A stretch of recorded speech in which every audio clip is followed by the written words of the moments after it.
सभी को नमस्कार। सुबह के शो में आपका स्वागत है। 11 बजे और हम यहाँ पर इस प्लेटफॉर्म पर मिलते हैं और हर दिन एक नई बात करते हैं। एक विडंबना जो हमारे साथ एक चलती है, वो मैं आज आपके सामने उस पर ध्यान आकर्षित करना चाहता हूँ। कहते हैं कि समय बहुत कीमती है और पैसा भी कीमती है, मगर इनके साथ विडंबना ये है कि पैसा जब खर्च होता है तो आप उसको गिनकर जान सकते हैं कि पैसा आपके पास कितना बचा है, मगर समय जो खर्च हो जाता है उसको आप फिर नहीं जान पाते कि वो आपके पास कितना बचा है, क्योंकि समय का आकलन कोई नहीं कर पाया।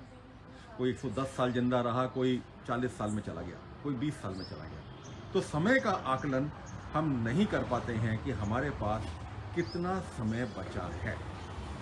इसके लिए हमें डेडलाइन फिक्स करनी बहुत आवश्यक है। आपने देखा होगा कि हम लक्ष्य बना लेते हैं, लक्ष्य कब आरंभ करना है ये ज्ञात कर लेते हैं। हमें कहीं बाहर छुट्टी पे जाना है, कार से निकलना है, हम ये डिसाइड कर लेते हैं कि हम 5 बजे निकल जाएंगे या 4 बजे निकल जाएंगे, मगर हम पहुंचेंगे कब ये डेडलाइन हम डिसाइड नहीं करते। मैंने कई मीटिंग्स में देखा है, कई सेमिनार्स में देखा है, कई सभाओं में देखा है कि आयोजक चालू करने का टाइम तो देते हैं, मीटिंग प्रारंभ करने का टाइम तो देते हैं, मगर मीटिंग खत्म करने का समय नहीं देते। इससे दो प्रॉब्लम्स खड़ी होती हैं। पहली प्रॉब्लम तो इसमें यह है कि जो व्यक्ति मीटिंग में आते हैं उनको ये नहीं मालूम होता कि वो कितनी देर तक एंगेज रहेंगे, और आपको भी लक्ष्य बनाने में दिक्कत आती है। तो हमेशा डेडलाइन डिसाइड करिए। किसी भी काम को करने के लिए यदि आप उसे नियत समय में आरंभ करना चाहते हैं तो वे काम कब खत्म होगा उसको भी डिसाइड करिए। डेडलाइन डिसाइड करने के और दो फायदे हैं। आपका लक्ष्य पूरी तरह से क्लियर हो जाता है कि आपको कितनी देर में कितना कार्य करना है, आपको किस कार्य को कैसे करना है, ये सब चीज डेडलाइन डिसाइड करने से हो जाती है। दूसरी बात, समय तो सबके पास 24 घंटे का है, तो आपको जब मालूम है कि मेरे पास समय 24 घंटे का है, तो आपको कोई भी कार्य करने के लिए डेडलाइन ये बताती है कि आपको इस कार्य में कितना समय देना होगा।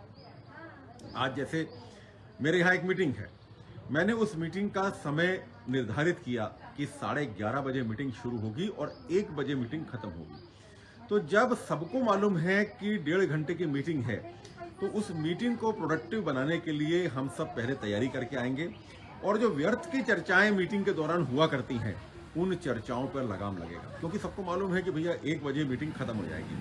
तो डेडलाइन डिसाइड करने का एक फायदा यह है कि आपको आपके समय का ज्ञान रहता है कि आपको कितने समय में कितना कार्य करना है। दूसरा, डेडलाइन डिसाइड करने से आपकी मीटिंग में उपस्थिति बढ़ती है, क्योंकि मैंने जैसा आपको बताया कि मान लीजिए मुझे किसी मीटिंग में जाना है और मुझे ये बता दिया गया है कि मीटिंग 11:30 बजे आरंभ होगी और 1 बजे खत्म होगी, तो मैं 1 बजे के बाद का अपॉइंटमेंट किसी को देकर मीटिंग में जाकर अपनी उपस्थिति दर्ज कराकर और दूसरी मीटिंग में भी जा सकता हूँ। पर यदि मुझे मालूम ही नहीं है कि ये मीटिंग कब तक चलेगी, तो मैं इसको अवॉइड करूँगा।